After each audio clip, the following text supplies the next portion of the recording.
Welcome to Cooking with Matt. Today we're going to make a Piccolo, which is a very nice, tasty coffee drink. It's a double shot of espresso and a little bit of warm milk. First of all, we start with coffee. So you need a double shot. Put it in your coffee machine. And you only need a small glass. Okay, it's only really going to be a double shot. Let's get it going.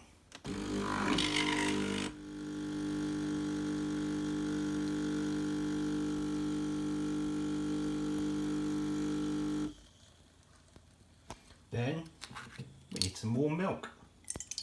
You need a little bit.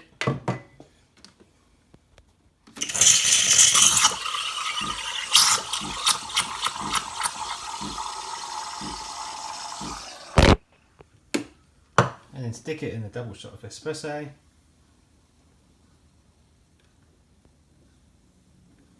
With a fancy pattern, that is I don't know what that is, a stalk.